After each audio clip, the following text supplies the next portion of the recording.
IVM.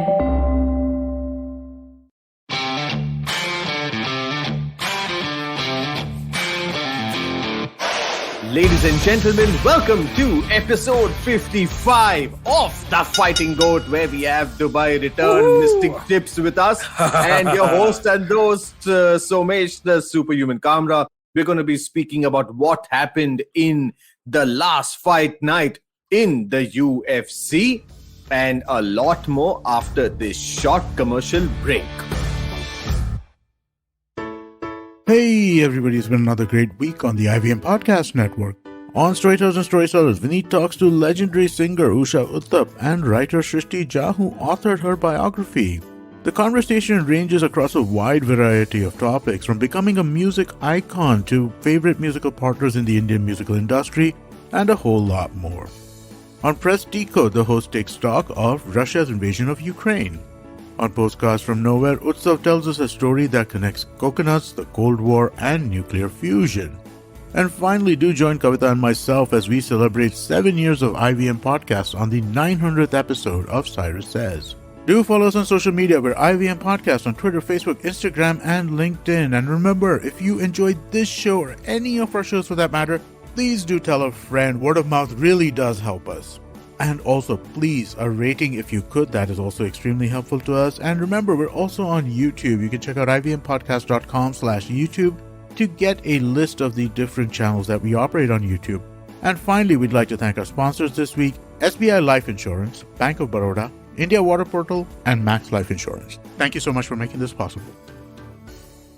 Ladies and gentlemen, welcome back to The Fighting Goat. We are on episode 55, Pachpan, with the man himself, Dubai Return, Apna Dost, Mystic Chips, and your host, Somesh, the Superhuman Kamra. So basically, our host and host, Arjun, aka Mystic Chips, has gone from a hot place to a hotter place and come back to the hot place. Here's the irony of it. Dubai is cooler than India. Dubai is cooler than Bombay. Dubai evening temperature was 20 degrees. Nighttime temperature was 20 degrees and daytime temperature was 28. Yahan to pochte, I got turbulence on the way back because of the heat waves emanating from the coast of Bombay. Oh and my God. It's 40 degrees, man, in Bombay. It's 40 degrees right now in March. Seriously, It's horrible. It's not even holy time, but it's already reached 40 degrees. Holy shit. Holy shit. Ladies and gentlemen, please plant trees wherever you go. One person, one tree can make a big difference. Just do it. Apna Bidu says it, so Apna Bidus on the show will also say the same thing. Let's do what we need to keep the planet clean and green. But it is very important for clean and green planet. Speaking of clean and green, how was Thiago Santos versus Anka Lev? How green was that? It was in fact red all over. He actually smashed him. He smashed him. I was traveling to see two Indian champions lift their trophies in Dubai, which we will get to later in our segment where we're going to talk about emerging talent from India, emerging talent from India. And so I missed the UFC fight card. But before we get into the fights, the drama still ensues outside, you know. Jake Paul issued a new statement to the UFC and Dana White saying that he's willing to fight Conor McGregor or Jorge Masvidal inside the cage in an MMA fight. Right. And whatever money he makes, if he wins, the UFC fighters get better pay. And if he loses, he will walk away from the sport and never mention Dana White and the UFC ever again. Oh my God, it seems this guy is gunning for the big boss himself. However, that's not that bad a proposal, to be honest. It's Jorge a good Masvidal deal, or Conor McGregor are extremely tough competitors. No doubt, Jake Paul, and in fact, both the Paul brothers, Logan Paul and Jake Paul, have been knocking their opponents out clean. So maybe this is a good opportunity. But will Dana White get baited yet again by the Paul brothers? Only time will tell. But tell me honestly, yaar. Tu soch na, khud soch ke bolo, yaar. It's a good deal. I mean, actually, it's a lose-lose for Dana. If Jake Paul's from some, I'll tell you what, Jake Paul, even if he gives them a fight, that'll be enough. Yes. Even if he gives them a fight, that'll be enough. If he manages to win against a Masvidal, it's game over. God.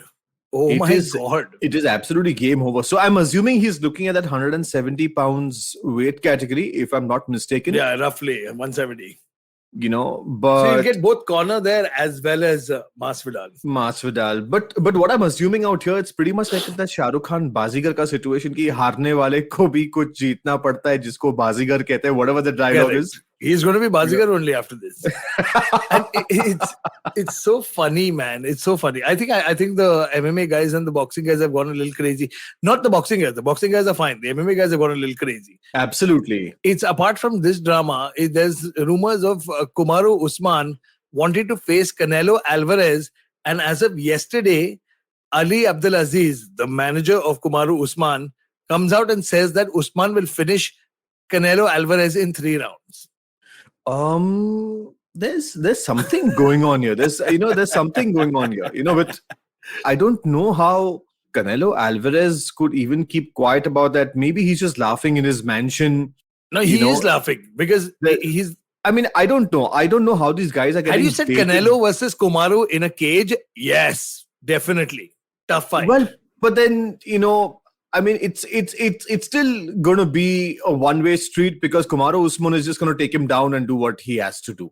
Correct. But I don't know. I don't, like, to be honest, the best boxer in the UFC in the heavyweight division, Francis Ngannou, if you see him versus Tyson Fury, it's like levels above. I mean, Tyson Fury came back from a boxing event. I just came back from a boxing event, and when you see tell us how that was. Yeah. When you see pure boxers come in and the way they cut angles after landing strikes, the way they circle off hooks and jabs. Yeah. MMA striking is so bitterly far away. Right. From there. Like not even close. Like whoever, even if you see Anderson Silva, he had the best hands when he was the king of the middleweights. And they're still better. They're still so much better. They're still so much better. And it's not even comparable. It's really not. You can talk about anybody going into boxing. Our boys, MMA boys, are not going to survive, man. Absolutely. And, I mean, you got guys like Woodley and Askren going into boxing, and I'm like, okay, chalo, theek hai. Payday is payday. Like wrestlers going into the boxing fraternity. And even if you take a Jorge Masvidal, who is like a wild card, he can strike, he can do whatever. Still, no, the hands are not there, man. They're just not there. No ways. In fact, it doesn't matter. In Jorge Masvidal's last fight, we saw versus Colby Covington, like a few takedown attempts and how his hands gassed out. I mean, honestly, pretty much like in the middle of the second round, round 3, he couldn't get his hands up. In fact, Colby was done. Colby was outstriking Masvidal, which was something. No, but the thing is spectacular. Even if you say, okay, Kamaru Usman, a lot of power on his hands, etc. Kamaru's hands were good because of the threat of the takedown. Yes. Because of the constant threat of a takedown, his hands look good. When there's no takedown, you think somebody like a world champion will not see those hands coming 1 mile away? Oh, man. You can't hit Canelo from when he's this close to you. You can stand this close to Canelo and punch him and he'll still miss him. Can you imagine Canelo's body work followed by his headshots? Oh, my God. I think Usman's going to ruin his MMA career. I mean, if this happens, Usman's going to ruin his MMA career because he's not going to be the same. Usman's talking about this because he's looking to finish it. He finishes MMA career. I mean, it makes sense because look at the contenders. Look at who's gunning after him. You think he wants Kamra? I'm not saying Usman cannot beat him, but I'm like, he's beaten everybody of repute. Get out of the game, make some money. Why? How old is Usman now, man? He's 38? Yeah, he's in the later part of his 30s. He's up there in the age now. He's finished. He's proven whatever he's had to prove many times. Why would you take on a Khamzat Chimaev who's just burning through the ranks? Yeah. And, he might as well look for the big payday and get out. Fine, which is absolutely fine. But don't call out Canelo Alvarez, man. Come on. Man, that's crazy. That's crazy. And Ali Abdulaziz may have got it wrong. He said third round KO. He probably meant third round KO for Canelo. Canelo is going to finish him in the third round. Oh yes, I think that's what he meant, right? I think that's what he meant. That he meant Usman. Usman's going to get KO'd by Canelo in the third round. But yeah, I'm still, my head is still reeling from the heat of Dubai and the amazing fight night that I went and saw. I commentated. It's up on YouTube now, and you guys can watch it. Please reduce the volume because I was screaming into the microphone. I was with. I had the opportunity to co-commentate with a world champion boxer, um, uh, and he was a Hall of Famer in England, and he's Oh, he's wow. he's coached over 100. He's coached over 110 champions. He's worked with Olympians. He's incredible, and he was with me, and we saw some amazing fights. There were two main events of the evening which were headlined by Indians. There's a boxer called Sachin Dekwal, which was facing off. It was the India versus Pakistan match. It was wow. literally India. It was Sachin Dekwal versus a guy called Bilal Mohammed. And then that was for the WBC Continental Asia Pacific title. And Interesting. and in the women's, there was a Women's International Boxing Association world title that was on the line between Urvashi Singh and a fighter from Africa, Wunjabe. She was. I'm for the lack of just pronunciation, I've just forgotten her name. But Urvashi comes in and she knocks her out in the fourth via body shot. Oh, Via wow. body shots. She's working the body. She knew she had her hurt. The challenger was wincing, and then eventually got dropped by a body shot, could not make it to the 10 count. How incredible is that? Wow. Oh, wow. In what weight category was that? This was in women's bantamweight. Oh, nice. As in still packing some power in there. Still packing some power, very much packing some power. And the thing is that both these Indian fighters have been working with a coach from South America. They've been working with coaches from South America, and you can see the difference in their games. What they were, say, about 3 years ago versus what they are now. And the fight between Sachin Dekwal and Bilal Mohammed, in the first round, Sachin drops him with a hook, a left hook that just catches him coming in, drops him, he gets a 10 count, he's fine. Second round, they clash heads, and Sachin gets a welt under his eye, which is swelling up this big. All right? Oh, my God. Okay. And the cutman is just, every round, the cutman's making it lesser and lesser, and Bilal knows he's hurt, so he's targeting that area over and over again. But after the fifth round, Sachin starts fighting smart, goes to the body, starts tagging him with shots coming in. Every time he came in, he made him pay for it. And then the urgency, a lot of fighters, that's what we were talking about in the commentary, saying that, when out of, say, 10 rounds, okay, you've won 7, most people will realize, okay, it's a championship fight. I should coast at this point. Why would I take a risk? You don't want to take a risk against a power puncher who has literally nothing to lose at this point. He's going to come after you with everything he has. And this guy came after him with everything he has. And in the 10th round, he coasted 8th and 9th, he took it easy. But in the 10th, his coach said, go for it. It's legacy time. Go for it. Wow. He's like, don't coast. You're going to be a champion tonight. You're going to be a champion. You're going to put a stamp on it. You want the $1 million contract? You put a stamp on the fight. 10th round, he comes out, cracks him with a right and drops him with a left. And oh my God.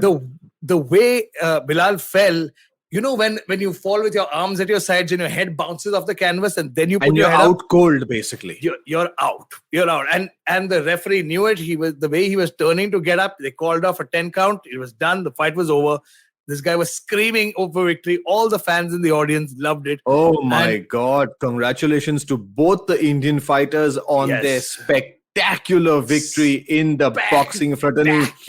And it's so good to hear from someone who was right there commentating with the world championships. It's great, because the sport is moving in such a beautiful direction. In fact, the last UFC fight, even though it happened at 5:30 a.m., I got up and I saw it, but there were some such good moments. In fact, Chris Moutinho lost in the first round TKO punches. What? Imagine. Yes. He got knocked out in the first. He got TKO'd in the first round. It just took 2 minutes and 7 seconds. Who was he facing? He was facing this guy called Guido Canetti, who's not somebody who's known in the circuit. But imagine, he hung for 3 rounds with Sean O'Malley, but with Guido Canetti, when he was prepared, he knew his opponent, he had a full camp, out cold in the first round.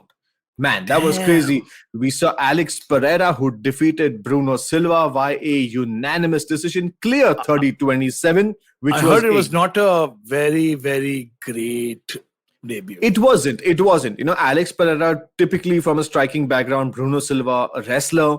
But yeah, it was great. But Did he show good takedown defense? Well, yeah, he did. He did. He did show decent takedown defense. But again, if I would put him in that Israel Simple Adesanya question: league, is he ready for Izzy? oh, no ways. No ways. No way. Like, no, far from it. Far from it. If he is decisioning Bruno Silva, then Israel Adesanya is at least 7 or 8 fights away But from him. styles make fights. Styles Absolutely. Make fights. So it's. But the fight that really stood out was the resurgence again. Song Yadong back in the circuit. Oh God, I heard about it.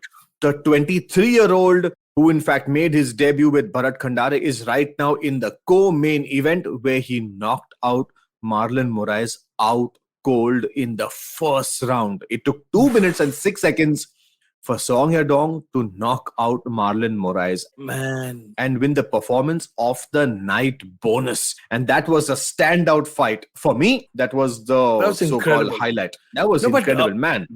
But I heard a rumor that Marlon Moraes might have retired after this fight. Oh, really? Yeah, I heard a rumor as such, like after the fight, he was considering retirement. Oh, like there was a picture on Junkie where he had taken his gloves off and he's like, I'm done. So, I mean, he's not made an official announcement yet, but right. Who knows, man? Who knows what is happening? Who knows? But the main event of the evening was a 5-rounder where Magomed Ankalaev took on Thiago Santos and he defeated Thiago Santos. Again, unanimous decision, 49-46, 49-46 and 48-47. So close, but still a decision main event yet again. So good decision, but still, it was not as 49-46, 48-47. So judge gave 2 rounds, 1 or 2 rounds to his opponent. Absolutely, so, yes. Thiago Santos won a few rounds. Yes, he did. Bad. He did win 2 rounds out of 3. So it was a 5 out of 5. Yes. I mean. Yeah. So, not bad. That's a good fight. That means it was not one-sided. Right. It wasn't one-sided, but now he has 4 losses in his last 5. The only victory for Thiago Santos is versus Johnny Walker, the one that he had in October 2021. Crazy, man. Crazy. We need to figure out. He needs to figure out what he's going to do in his camps, and I need to watch the fights to be honest to comment on it. But as I was talking to Somesh earlier, there was with all the things that are going on, and I'm still high on the heat of Dubai's boxing successes, which leads us to our following segment, which is going to come up after a quick commercial break, where we're going to be talking about the emergence of Indian fighters, how they've come out, how they're starting to come out of the woodwork and proving that they belong on the international stage. So, ladies and gentlemen, you've been listening to Mystic Chips, Arjun Chipalkatti and Somesh, the Superhuman Kamra. We'll be right back after a quick commercial break. Don't go anywhere. We face 100 dilemmas every day while raising our children and nurturing our families. Why not let science help us make informed decisions to solve our dilemmas? Hi, I'm Devi Shobha. And I'm Meghna. We host Big Talk About Tiny Humans, where we will help you unpack challenges around parenting and your child's development. And more importantly, we will equip you with research-backed strategies that you can readily act on. Tune in to our podcast every Wednesday on the IVM Podcasts app, website, or your favorite podcast platforms. Ladies and gentlemen, welcome back to The Fighting GOAT, where you are listening to Somesh, the Superhuman Kamra, and the Dubai return Mystic Chips. अरे क्या Dubai return? मैं गया तो था एक 10 दिन के लिए यार. Well, वहाँ पे कसिनो में कितने चिप्स गवाए आपने? पहले आप मुझे वो बताओ. अरे पर कसिनो कहाँ है दुबई में? वो तो हराम है. नहीं है क्या? Not allowed. नहीं. होना चाहिए. I went to Dubai. I didn't go to Macau. Macau would have been a different story. But I gotta say one thing. Ever since the pandemic finished, we all know that countries and markets are opening up once again. But the rules in the Middle East have started to change because they realize that they need more income. They realize they need to become more international to get more people showing interest here.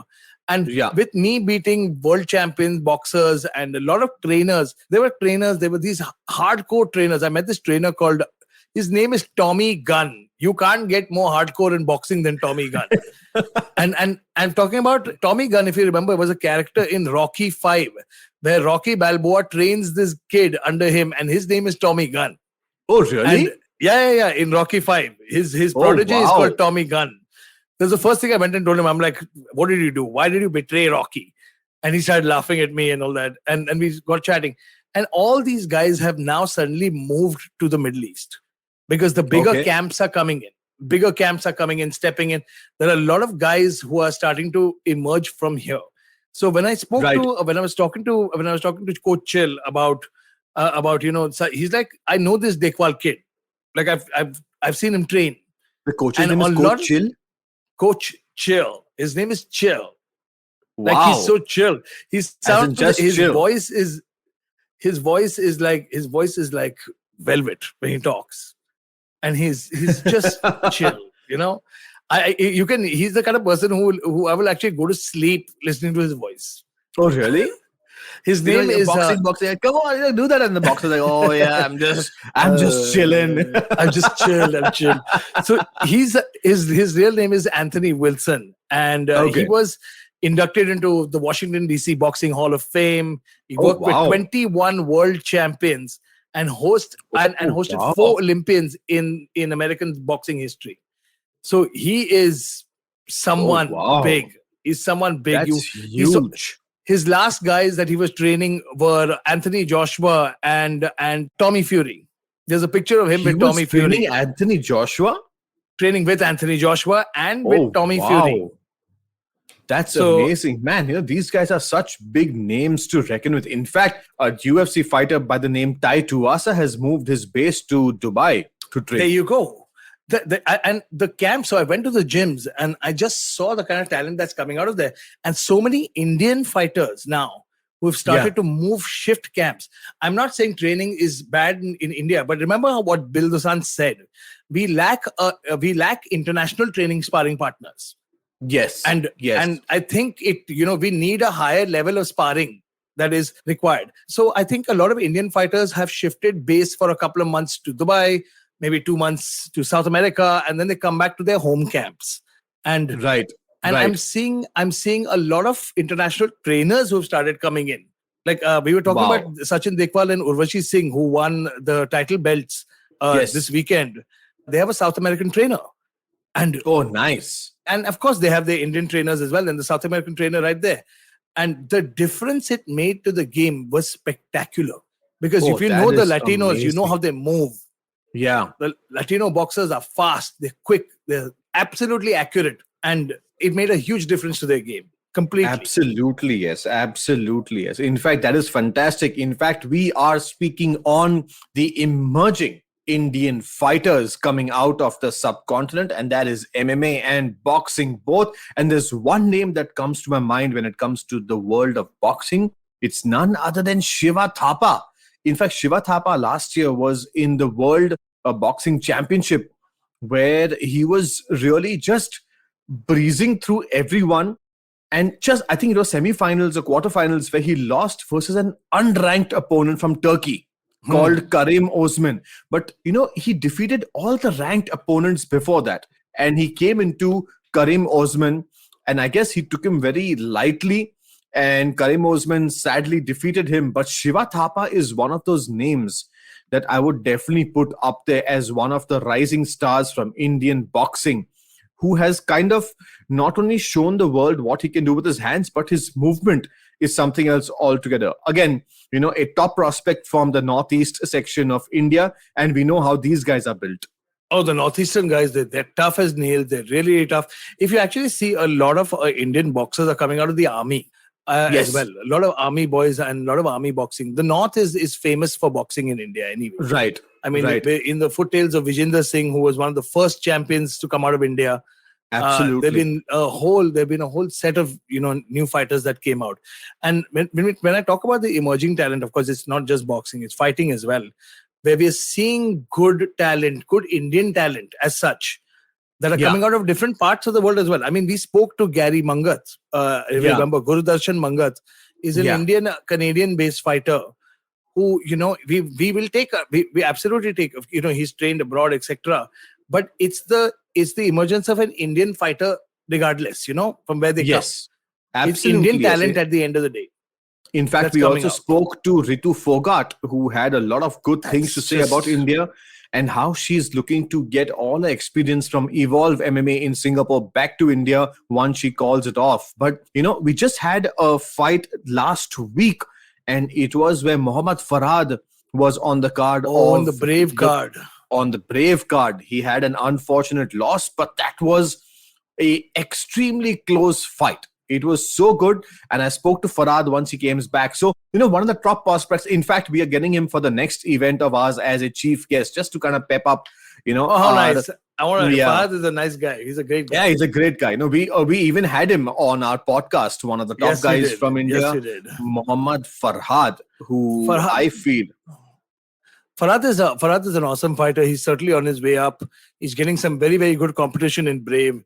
He's tough as they come. He's got good knockout power, and he's evolving. Another fighter who I've seen evolving, which a switch in camps made a difference to him, was the fighter Dhruv Chaudhary, who fought. Oh yes, of course. Who was a striker and stuff, and I've been watching his fights since the SFL early days. Like, I've known Dhruv Chaudhary for a while, but the Dhruv Chaudhary of those days versus the Dhruv Chaudhary now is just a different beast. His grappling has become so good. He's been training with a Brazilian Jiu-Jitsu champion who's been traveling with him, and he's been learning and we are seeing these pockets of guys coming up. They're improving slowly. Slow improvement, yes. It's slow, but it's steady. It's coming. And, absolutely, yes. And guys like Anshul Jubli, who popped out of nowhere to start. Anshul Jubli is a fantastic fighter. Great fighter. I really like how he fights. He's a solid fighter, and even guys like Sumit Khade. Khade is now, he's just taking a break from his fighting. He's just gotten recently married. Congratulations. But I would definitely say the few prospects that are coming out and representing India abroad. They're fighting in the Middle East. They're fighting in Dubai. Fahad is fighting all across the world because of Brave, and we've got Indian boxers taking on foreign boxers and winning. And that is what the difference is. There was also a new prospect who was making a debut, a girl called Rana Mamta, from a small place in India. I think she comes from. She definitely looked Bengali. That's for sure. Okay. I know that much. Okay, she's definitely from G.O.A.T. somewhere. Neither had I heard of her. And she takes on this beast of an Armenian champion who's 7-1 in the strawweight division, I think. And she gave up a good 5-inch reach advantage and a good foot height advantage, and still went 4 rounds with this beast. And Annie Aroyan is tough as nails. You could see Rana Mamta was getting chewed up, man. She was getting beat up on her feet. Her face was busted, marked up. But after every round, she'd go to her corner smiling. A big smile on her face. She knew she had lost the fight, but she's smiling. And she takes what a after good that. Attitude. I had a chat with her afterward. I said, why are you smiling? You lost. She's like, so what? She's like, who gives a shit whether I won or lost? I mean, winning and losing is sport. That's part of the sport. Representing yourself, representing your country is everything. Such a good attitude. In fact, another fighter who has a very good attitude, who used to fight for one championship, is Roshan Mainam. My God, he was another Northeastern top contestant from India who's based out of Bangalore. In fact, is one of the top guys that I feel has the prospect to take India to the next level when it comes to mixed martial arts. He's proved himself with some really tough guys in one championship. He fought Gary Mangat and gave him a run for his money. And he was a last-minute replacement. Gary Mangat was supposed to fight some other contender, and I think his opponent got injured or COVID or something on those lines, and Roshan stepped in, and that was again on 4 or 5 days' notice. So Gary is too tough. Gary is a very tough fighter, but he said it himself, man. He's faced Roshan Mainam before, and he says it every time. Roshan is very good. Very, very good. And he was a tough fight for him. And man, Roshan as well, sweet, soft-spoken, cares more about representation. Yes, winning and losing, part of the sport, I get it. And there was some jackass assholes in the background screaming and saying, "Are kya hai, talent nahi hai logo mein?" And I'm like, oh, really? I wanted to, I'm in mid-broadcast and I can hear some douche donkeys at the back. Yeah. Just cracking. They were probably drunk and they were just, talking shit. And I was just Right. like, I said, this is the new generation of people. They were kids anyway, firstly, who don't know jack or what it's like. Yeah, these are the social media guys who kind of post on Twitter and Yeah. Instagram, but they don't really come face to face and do stuff. But see, these kind of people will always exist. But there's one gentleman who I really want to give a shout It's out pissing to, off, man. who is one of my favorites. He's a great guy. He's a great fighter. Of course, is the beast Kantaraj Agasa. I was just going to go to Kantaraj Agasa because he said the same thing a while ago. He said the same thing Yeah. on the social media saying, don't support us if you don't want to support us. But don't put us down. But don't diss us. These Don't guys diss put us, in yeah. their, Don't diss. they put in their blood, they put in their sweat, they put in hard work, and honestly, they don't get paid that much. It's not. Dude, it's not what, it's they a must be sport getting that paid pays maybe you from day one. lakh or two. Maybe they're getting 2-3 lakhs for their effort coming in. But you know Right. what? I got to say one thing about. I'm not going to mention the promotions because they're not paying us to do this. But Yeah. the promotions are doing a very good thing. So when Urvashi won, Yeah. she's been gifted a BMW and a million really? Wow. dirham contract. Oh wow, that's amazing. And I'm That- like, go girl.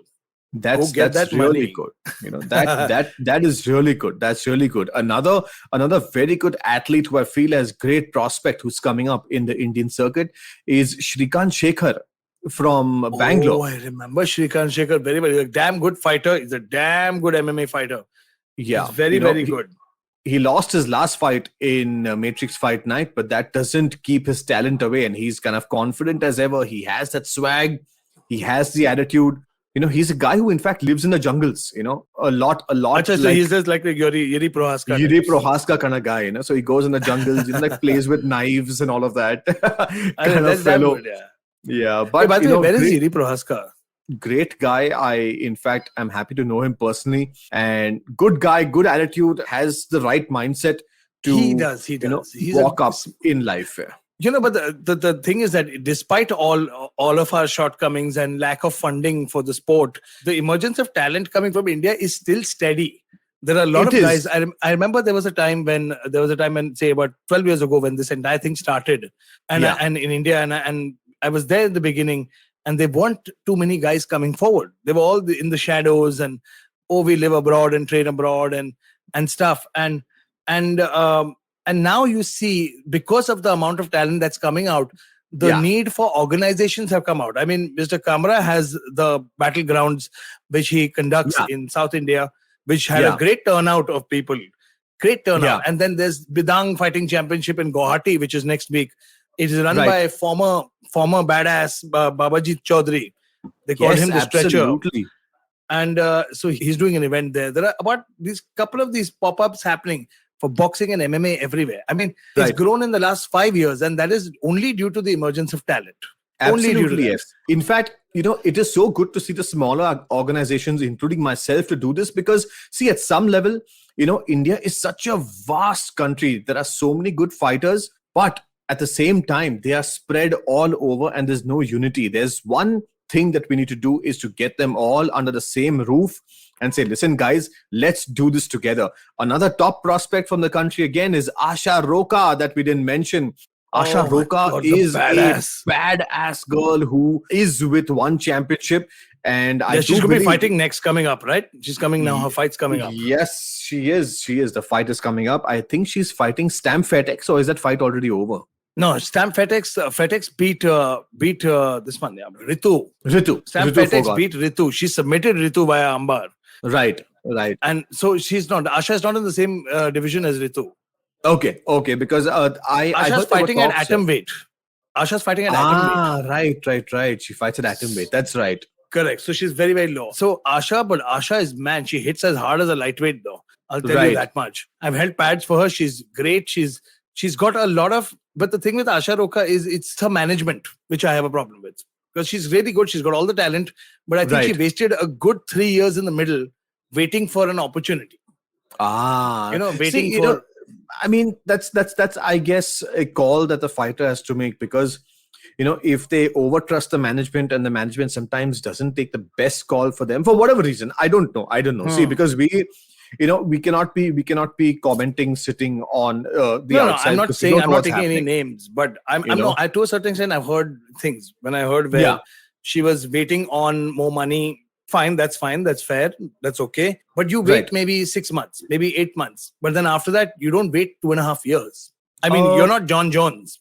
You're not John Jones sitting with 10 titles in your bank and $100 million. You're not Jones. Exactly. So You get so my there point, and then you play those games, that's cool. my take on this particular situation as a manager of an athlete would be, once you get to that level and you can afford to wait, you wait. Exactly. Till then, compete, get in the contract, prove yourself, and then climb up the ladder. I mean, if you think that you're going to Exactly. go up, if you're getting paid $3,000-$4,000 and you want like a $25,000 contract, I mean, I'm sorry, but that's not going to happen, because not. no promotion is going to look at you as a prized fighter when you're earning $3,000-$4,000. Correct. But what I'm liking about the Indian international promotions is that because of of good funding and deeper pockets now, they are incentivizing these fighters even more. Like tomorrow, if you tell two fighters who are facing off, say, hey guys, you win this fight spectacularly, I'm going to buy you a car and I'm going to give you a new contract. That incentivizes them for a finish. That's good. That's great. But at the same time, I feel it spoils the fighters at some level where, agreed. It's like saying that, apart from the 10 standard board exams, I'm giving you a board exam in the second standard. And if you if you score 60%, I'll give you a Baskin Robbins ice cream. I mean, if you incentivize them so early, I think it spoils them to a certain level before they get to the big league. See, the thing is that winning a world championship is a big thing regardless. Now, Absolutely. An argument can be made that the boxing has millions of world championships. They've got, every division has 5 belts. Yes. And it's very desaturated in that sense. In a middleweight, between a middleweight and a super middleweight division, you can have the WBO championship, the magazine titles, the WBC championship. Yes. The International IBAs Boxing Federation, yeah. International Boxing Federation championship. You can have an WBC Asia Pacific, WBC Middle Eastern, WBC North American, WBC South American. There are multiple belts like that. Crypto belts. But crypto belt, which has now started coming out. No, but the point is that it's still a belt. And it's still a belt, and it still carries some weight behind it. But what I'm liking is that because of the Indian fighters coming out, I want them, you know what?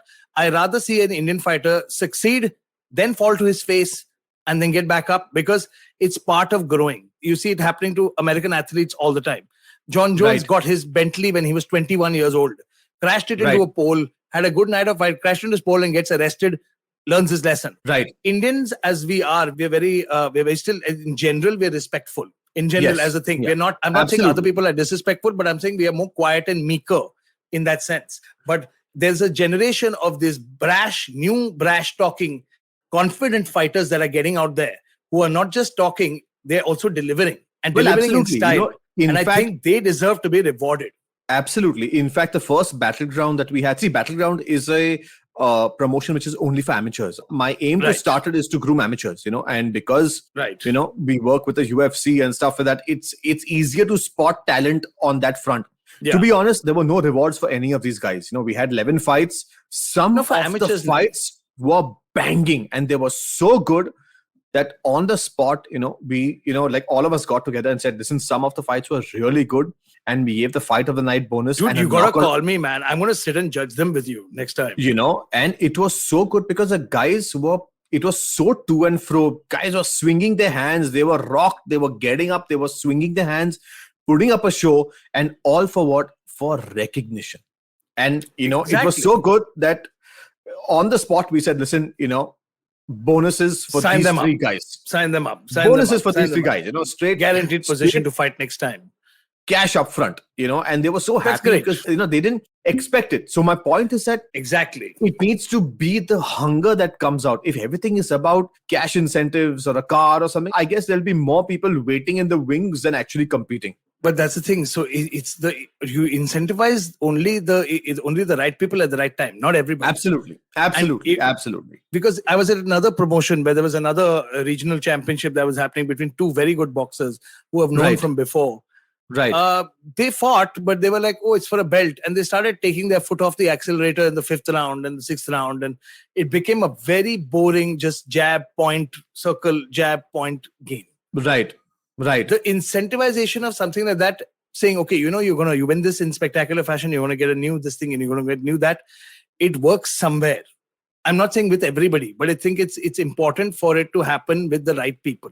That's awesome. All. Absolutely. Maybe not a car, maybe not a house, maybe not a thing, but something enough to make them stand up and say, yeah, I want this. I want this. Not just because a lot of guys, they have the hunger, but they don't at the same time. I don't doubt that whatsoever. To be honest, I don't doubt that whatsoever. I think it's so fantastic to see all these new promotions coming, all the fighters coming, and the sport is just going upwards. The and guys, word, my friend, is emerging. It's absolutely emerging. In fact, we have seen Song Yadong very, very closely from 2017 till today. Yeah. Song Yadong is somebody who I met personally. Dude, he fought for nothing. For nothing. He used to get zero. He climbed up the ladder. He fought. He's aggressive. And today, at age 22, he's on a co-main event of the biggest organization in the world.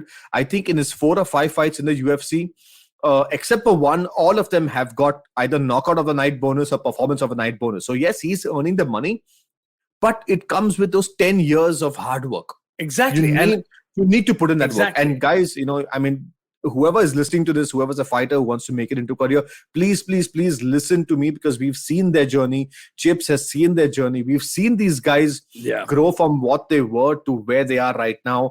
And trust me, we have no vested interest out here except to, man, we don't. I'm not anybody's manager. I'm not going to get any money for saying what I'm saying. Absolutely. And whoever's listening, don't get me wrong. I'm saying incentivize. That incentive comes only when you've reached a certain level. Yes. People forget about the hard work that Dekewal put in for the last 15 years. People forget about the hard work that Urvashi Singh grew up in a small town and came to the big city and then somehow met the right people and started training the right way. Absolutely. It was a very, very, very, very long path. And when you still talk to them, the humility is there. Absolutely. India ki shaan. I still want to fight for the Olympics. I still want to fight. But now they're getting smarter because they realize they need to have pro careers. They need to have pro careers to make the money. And that's what I like. I like the attitude that is coming out of some of the guys now. Hard work and attitude is the greatest combination in the world. Absolutely. It will make you all the money you want along with the hard work.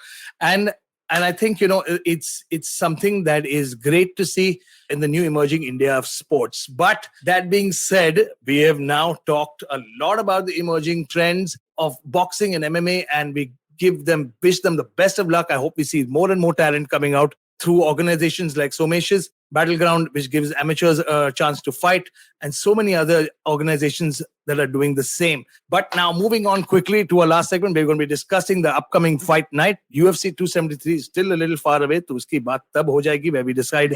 We talk about Somesh's favorite fighter in the world, Aljamain Sterling and Peter Yan. But I gave him a very big scare from a fake news site saying that Peter Yan's belt has been stripped, and Somesh almost left the sport because of it. But that and a lot more coming up after this quick break. Don't go anywhere. You've been listening to The Fighting Goat. Don't you think that if everyone around you is getting smart, you better be smarter? Hey there, I'm the traveling professor Siddharth Deshmukh, and I'm back with season 2 of my podcast to make you smarter. Smarter with Sid. What's this season's focus about? Well, it's about 10-minute nuggets that will make you stand out at work. It's time to go from smart to smarter. Tune in every Tuesday and Thursday and become smarter with Sid.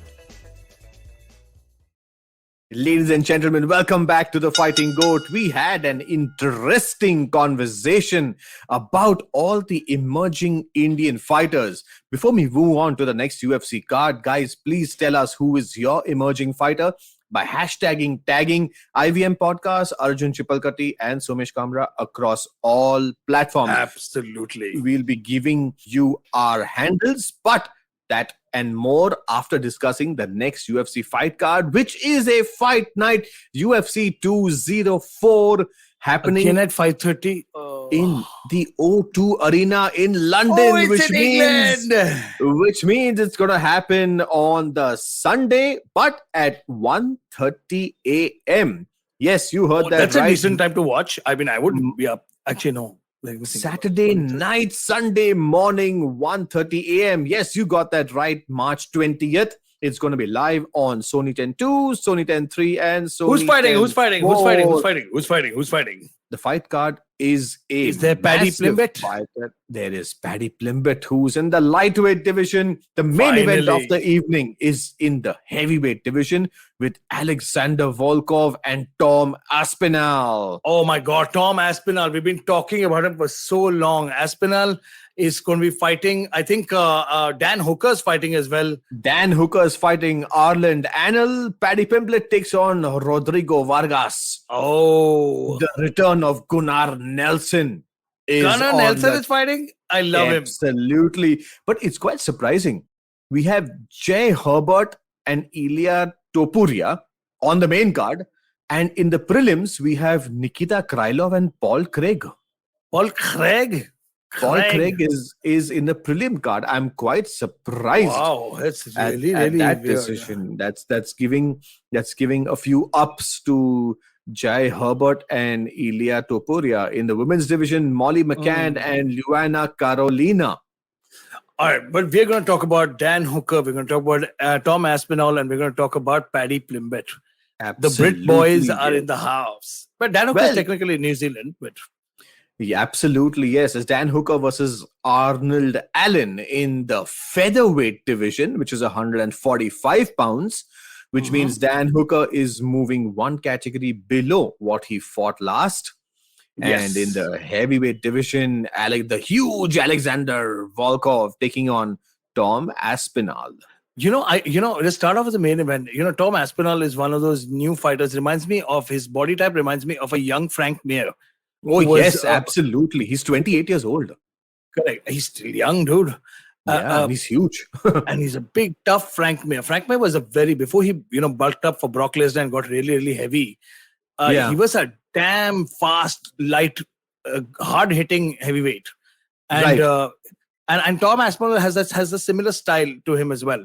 I've not seen him much on the ground. Of course, Frank Mir is one of the greatest jiu-jitsu grapplers on the ground in the heavyweight division. But Tom Aspinall reminds me a little bit of Frank Mir, and Alexander Volkov is this Russian machine. But what we saw him get stifled against Cyril Gane. It was the kind of fight which became a points fight anyway.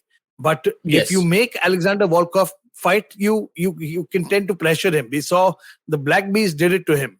The minute he bought the fight to him, he knocked him out. Absolutely. So in fact, Tom Aspinall is on a 7-fight winning streak, which is going to give him the confidence. Interesting. Which is going to give him the confidence. The last fight that Alexander Volkov lost, as you rightly said, was versus Cyril Gane. Since then, he's beaten Marcin Tybura. But at the same time, Alexander Volkov has beaten Alistair Overeem and Walt Harris. It's still gonna have he's still gonna have the edge, and he's gonna have that confidence. He's gonna have the experience advantage, absolutely. But you know what? We said the same thing when Taito Iwasa took on the Black Beast, and it ended up Taito Iwasa also was on an 8-fight win streak, and he extended his win streak by beating the Black Beast. And we might actually see Tom Aspinall. What if Tom Aspinall beats Volkov? We could see an interim belt between Taito Iwasa and Tom Aspinall. Oh, that's going to be intense because Alexander Volkov is currently 34 wins, 9 losses, which means the experience is way above Tom Aspinall, who's right now 11 wins and 2 losses. It's the experience that will count. It's the composure. It's going to be a 5-round fight. How's it going to go? Will the young Aspinall be ready? Time will tell. So, what's your pick, my friend? What's your pick? Wow, it's going to be very interesting because it's in the O2 Arena. It's a fight night. It's not even a numbered card, but still there's going to be a crowd sitting in there. They're going to be voting for Tom Aspinall. After so long, they're coming to England. Absolutely, after so long. Yes. But I somehow feel experience is more important in this particular sport. I'm going to go with Alexander Volkov. I'm going with Tom Aspinall. Oh my God, after a very long time, we are in 2 different boats. But let's also make our predictions for Dan Hooker taking on Arnold Allen. Sorry, that's a Arnold Allen is an incredible grappler. It's going to be a tough fight for Dan Hooker. Dan Hooker is a rangy striker who can catch you. He's got a lot of guys with jumping knees.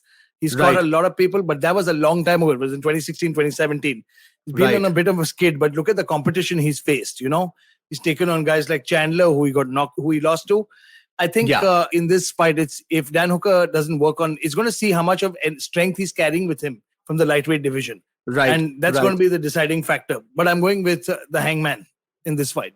Oh, that's a very interesting pick. In fact, Arnold Allen is on a 9-fight winning streak. His last few wins have been versus Sadiq Yusuf, Nick Lentz, and Gilbert Melendez, which are quite good out there. Yeah, but it's 28 years old. Dan Hooker, 32 years old guy from New Zealand, who's kicking ass at the moment, who's had some tough fights. He welcomed, as you rightly said, Michael Chandler to the cage. He had a last-minute replacement fight versus Islam Makhachev. He's 3 fights. He's basically 1-3 in his last 4. Yeah, but come on, look at the competition. Look at the level of competition. I mean, firstly, Islam Makhachev should call himself almost a middleweight. So, Right. I mean, I want to see a weighing scale on the day of the fight. I really do. as you rightly said, like just look at the losses. There was Justin Poirier, Michael Chandler, and the last-minute replacement, Islam Makhachev. His last No, win. him though, I'm now convinced. Islam Makhachev, I want to see a weighing scale. Yeah. If somebody said the RDA fight should have happened, if RDA said, hey, I'm ready to fight at 170, and Islam Makhachev couldn't make 170, it just shows how much weight he's cut. Absolutely. What if He's Islam coming from Makhachev? 190. What if Islam Makhachev tells you, I want to see you on a weighing scale? Oh, that's cool, but I'm not fighting at 155. That's cool. I'll be happy to show you my weighing scale. But I'm not fighting at 155, so I'm cool. Well, that's a very interesting one. But yes, I'm going to go with Dan, the Hangman Hooker for this one. So for the main event, we are on opposite boats. For the co-main event, we are on the same boat. Same but ladies page. and gentlemen, all our listeners, please make your picks and get a chance to win some exciting OG Fighting GOAT merchandise. We're giving t-shirts, we're giving mugs, and we are giving magnets away to all the winners. So make your picks, tag us, hashtag us, tag me on Instagram, Somesh.Kamra, and on Twitter, it's Somesh_Kamra. Hit it, Chips. On Twitter, I'm at the Mystic Chips, and on Instagram, I'm at Arjun Chips. So guys, like Somesh said, don't forget to join the conversation. Be part of the Fighting GOAT. We always love to hear from people who listen to us. We also love the way you send your picks to us. So please continue doing so, and we will call you out by your names and perhaps even let you call into the show. So guys, stay tuned for a lot more content only on ivmpodcast.com. Keep listening to The Fighting GOAT with me, Arjun Chipalkatti, aka Mystic Chips, and Somesh, the Superhuman Kamra. Catch you on the other side real soon. Till then, sayonara.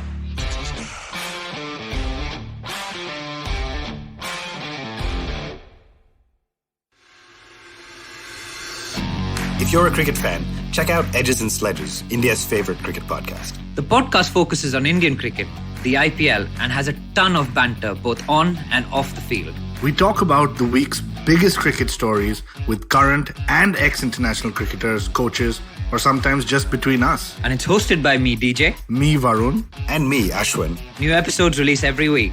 You can catch us on the IVM Podcast's website, app, or wherever you get your podcasts from. Check out the Edges and Sledges Cricket Podcast.